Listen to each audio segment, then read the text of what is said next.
Today I'm going to spend some time with the new Toyota Venza. Yay, another mid-size crossover. But at least this one is a hybrid and gets great gas mileage. Since it's a hybrid, does it completely suck to drive? Let's find out.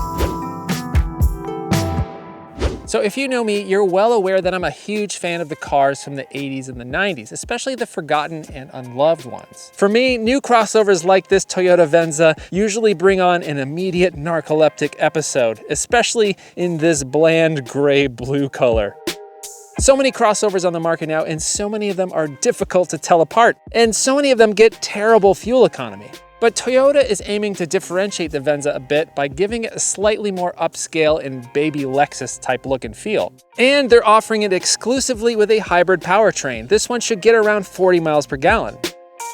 With gas prices right now, if you don't need 3 rows in your SUV, it might not be a bad time to downsize from your giant gas-guzzling Suburban. You get a 2.5 liter 4-cylinder and 3 electric motors, making 219 horsepower total combined, and you get standard all-wheel drive. Fuel economy is rated at 40 city, 37 highway, and 39 combined. Just a touch less than the Venza sibling, the RAV4 hybrid.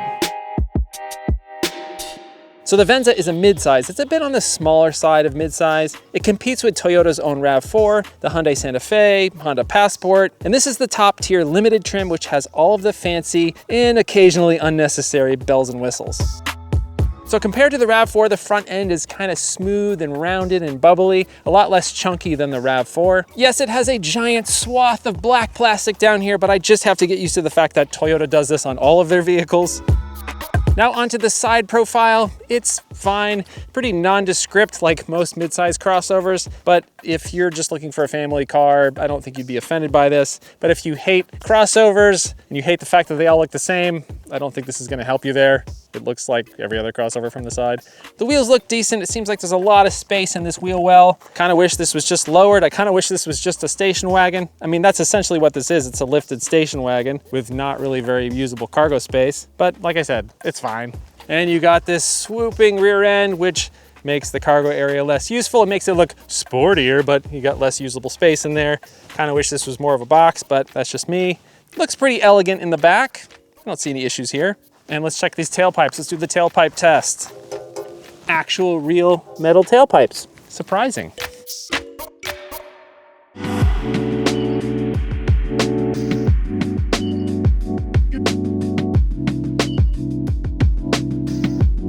So once you step inside the Venza, it's pretty evident that they spent a little bit of time trying to make this look a little bit more upscale, a little bit more luxurious than the RAV4.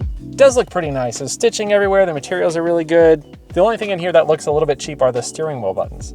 But yeah, decent amount of space in here. I'm 6'3" and I can get the seat back, so I have more than enough legroom. Headroom is okay, even with this giant panoramic sunroof. This thing is actually pretty neat. Press this button right here, and it goes from transparent to opaque. Pretty cool. That's something that you normally only see on much more expensive vehicles.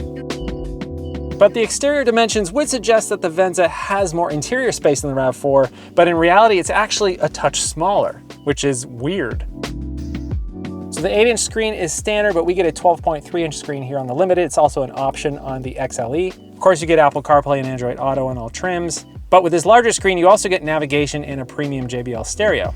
HVAC controls on this top trim have no knobs. It's just all these capacitive touch buttons. The piano black will get grimy over time, but worse is that this type of control is just kind of annoying and distracting. It takes way more time with your eyes off the road to operate. Just give me knobs and physical buttons, please. And actually, you do get knobs and physical buttons on the lower end trims. The gauges are nice and easy to read. You have a giant efficiency gauge over here to the left to try to encourage you to save gas. It looks a bit overkill, but maybe it works to make you feel guilty about all the gas you're using. Now, compared to the RAV4 that I drove, there's not really very many unique storage solutions in here. You got a decent sized center console, a couple cup holders, a small area up here to put your phone, cup holders in the doors, which are average sized, but it doesn't have those unique storage solutions that the RAV4 had with the little shelf on the front. And you have a physical gear selector here, which is nice, I guess, but it does use up a ton of space, places where it would be nice to be able to store some crap. But in general, it looks pretty nice in here. The seats are comfortable. You know, it's a nice place to be. If you just have a lot of stuff, if you got kids with toys and stuff like that, it's probably not gonna be that useful up here. Right in the back here, sort of average amount of headroom. Actually feels a little tight. Average amount of legroom, actually feels a little bit tight. I have this seat set for myself. If I move that up a little bit slightly, it'd be a little bit better back here, but I don't think I'd want to fit 3 adults back here. You got vents, USB ports way down here at the bottom. Latch anchors for baby seats, really easy to get to, though you will have to move those front seats up to fit a rear-facing car seat. Do these seats recline? Oh, they recline a little bit. That helps slightly. Cup holders in the center. Yeah, that's a little small back here. In terms of cargo space, it's not huge. You actually fold those seats down, you get a decent amount of space. But the RAV4 did have more unique options that had little pockets on the sides, which this does not have. Lift this up and you can see it actually has a full real spare tire, which is nice. A lot of new cars don't give you that. But it does seem like this could have been utilized a little bit better to give you some more storage space.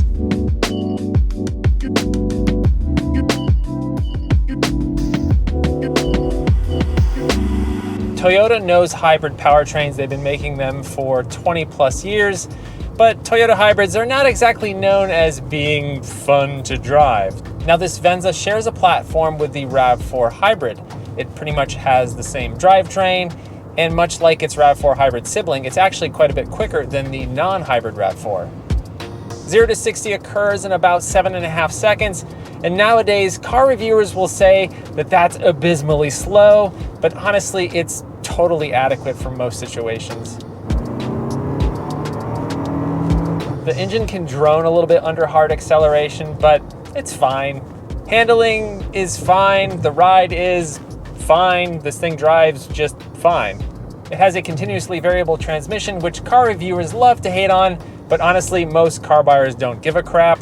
It's fine. It's not an exciting vehicle. It's not all that memorable, but for a lot of people, I think that's actually a good thing. It does everything reasonably well. It's got a good suite of safety tech. It's relatively comfortable. Visibility is pretty good, and it will likely be really reliable. But where this vehicle really excels is fuel economy compared to most mid-size crossovers. It gets almost double the mileage of what something like a Honda Passport or a Ford Edge might get. And that's a pretty big deal. Okay, let's talk about pros and cons. Let's start with the things that I don't like. It actually offers less interior space, less cargo space, and fewer cargo options than the RAV4, and it does it at a higher price. I'm not really a fan of the capacitive touch buttons for the HVAC controls. Just give me real knobs and real buttons. And it's kind of unremarkable to drive. It's fine.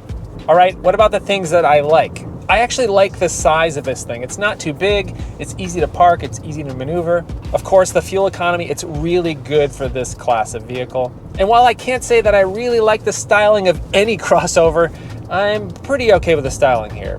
Kind of like a baby Lexus, or maybe a not quite as pretty Mazda CX-5. And one more thing I like is that it's unremarkable to drive. I know that I said that that was a con, but it's also a pro for some people. It gets you to where you want to go without any fuss. Okay, so what about price? The top spec Venza Limited comes in at $41,945. Want to scale back a bit? The base model Venza LE starts at $34,455 and still gives you a good set of features.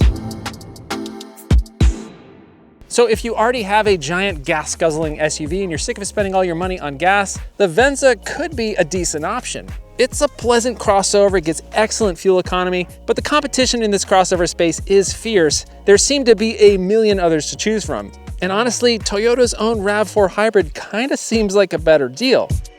But if you like the RAV4 hybrid, but you want it to have slightly more luxurious styling, maybe the Venza is for you.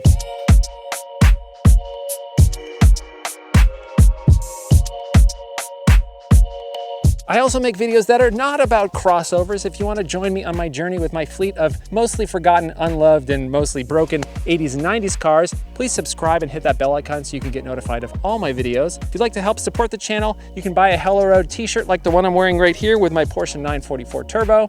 Thanks so much for watching. I hope you're well, and I'll see you soon.